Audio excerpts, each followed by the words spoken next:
Hey friends, welcome back to another She's At It Again. My name's Tanya and I have sourdough bread about to come out of the oven in about 5 minutes, but I wanted real quick to show you something else because my oven's still hot and I want to be able to use that. So let me just briefly tell you that when I was younger, we've always loved bacon. We are a bacon loving family, but I was terrified of cooking bacon because my grandmother always cooked it in an iron skillet, and you know, if that's the way Nana always does it, that's the way you're supposed to do it.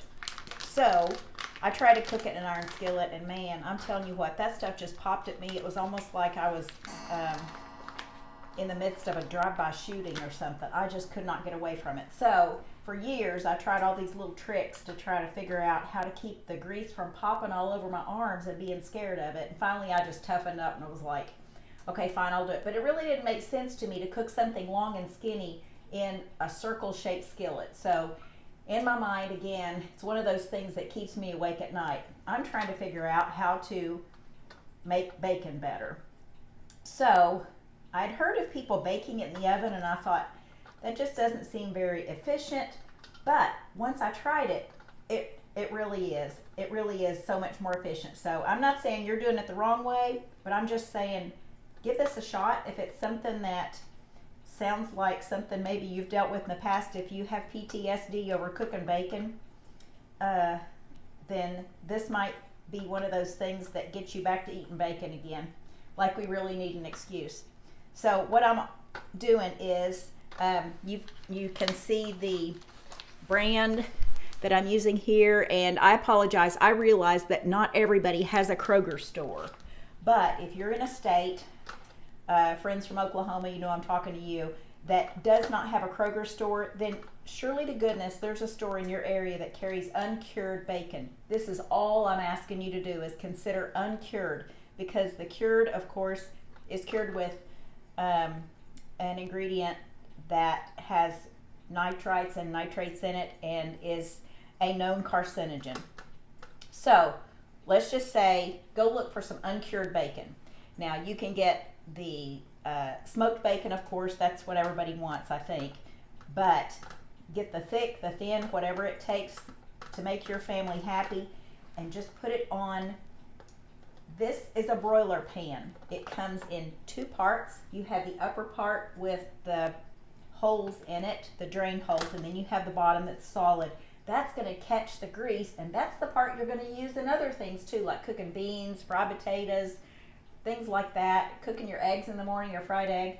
So you're not going to have anything go to waste. I've heard people talk about using just a cookie sheet, but your bacon is just sitting down in the cookie sheet. With this broiler pan, what's going to happen is the bacon fat is going to drip off the bacon into the pan, and that's where it's going to stay. So when it's finished and when it's cooling, you take your bacon off, you let your lower pan set aside, and when it gets solid, you just kind of scrape it off with a rubber scraper, and it works great that way.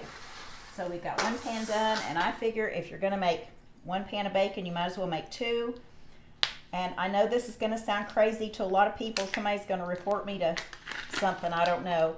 But once my bacon is cooked, I keep it in a sealed container in my pantry.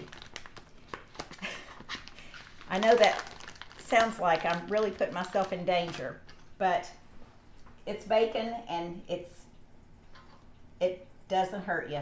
So you hear these people saying, oh, you can keep bacon for a little while in the refrigerator after you cook it.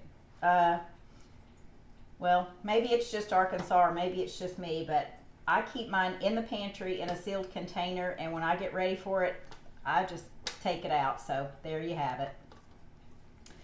Yet another tidbit of information you didn't think you'd get on YouTube. So I have about a minute left on my bread being done. I am going to turn the camera off. Actually, I'm going to keep the camera running just so you can see the big switch out. I'm going to take my bread out and I'm going to put these in the oven. Now, I'm not going to keep the oven on 450, which is what I cook my sourdough bread at. I'll lower the temperature to around 400, but that temperature will just go down a little bit. And it may take 20 minutes. It really depends on the thickness of your bacon and how much you have on the pan, but it could take anywhere from 20, 30 minutes to 45 or 50 minutes. And really it depends on too how well you like yours done. Some people just want theirs kind of warmed through, and that part scares me right there. But if you like yours a little bit crispy like I do, then it'll take about that long. So I'm going to wash my hands real quick.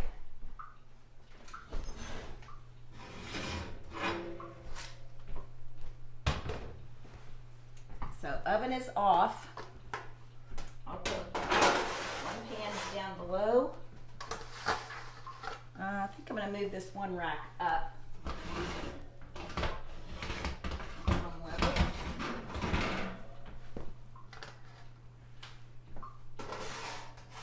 Put this in here.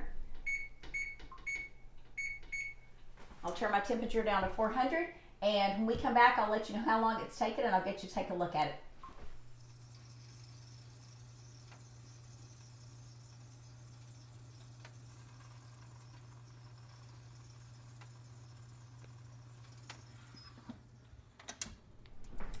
Okay, our bacon, I think, is just about done. It looks like it's getting crispy from the looks of it. Now keep in mind, the different sizes of strips of bacon, you could have different sizes in one package. You could have thinner ones and thicker ones, and the thinner ones are going to get done quicker, so just keep an eye on them. It's been about 30 minutes since I put that in a while ago.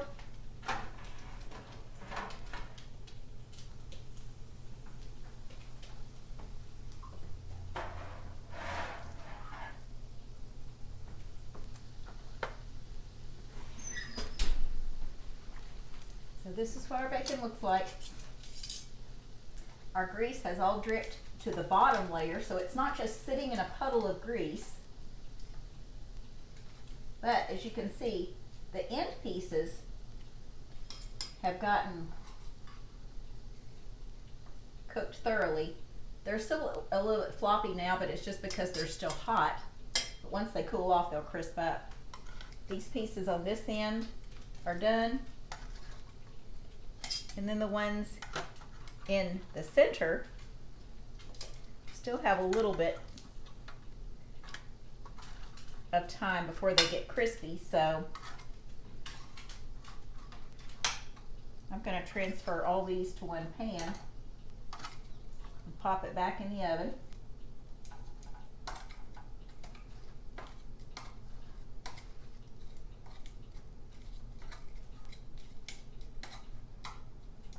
All you'll do with your pans once you've taken the bacon off of them is to allow your bacon fat to cool, and then, like I said earlier, take a rubber spatula, rubber scraper, and just get all that bacon fat out. Put it in a jar, and you can keep it in the refrigerator for a long time. You don't want it to go rancid. The only thing about it is you can keep bacon in the pantry, and maybe I just eat it too fast for it to go bad, but if you leave the grease in a jar and put it in your pantry, it will go rancid, just like most oils. I only know of one oil that really won't go rancid, but it's not something you'd cook with. So we're going to put this back in the oven. Now I've already turned the oven off, so it's just going to be cooking with residual heat. But I did want to let you know that about halfway through the baking process, I took the bacon out and turned each slice over so that they'd get more exposure to that direct heat, so it would cook more thoroughly. So be back in a few minutes and I'll show you the final product. All right, we've let our bacon cook a little bit longer, and I went ahead and turned the oven back on. I didn't want you to think it was just sitting in residual heat and did all that cooking in just a few minutes. So it's been in there another 10 minutes or so, but I went ahead and turned it back on to the temperature I had it on, which was 400. And it has finished up cooking nicely.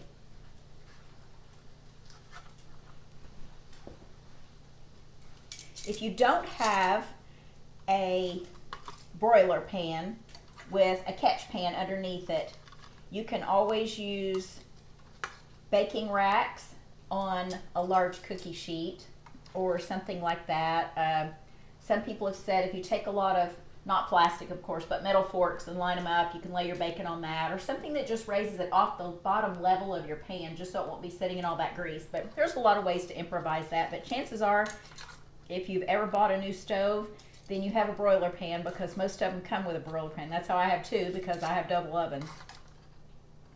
So I hope that this has been informative to you, enlightening in some ways, and helpful more than anything, because like I keep saying, if something is inconvenient, you're not as likely to do that thing. Just like I talked about keeping your flour and your necessary baking ingredients at hand. If they're up stored in an area where you can't reach them, you're not as likely to go ahead and bake something because you think it's just a hassle to get it out. So if you find a better way, just a more convenient way to make something, this is one of those things you put it in the oven, you can walk away, do some laundry or something like that, and not have to keep an eye on it. I was famous for putting bacon in a skillet, walking off, and it would burn. The only way I'd know my bacon was done is when the smoke alarm went off, or I could start smelling what smelled like something I needed to throw out. And to throw out bacon is just almost criminal for me. So anyway, all that being said, I hope this has been helpful to you. I look forward to sharing something new with you on the next video. Have a great day.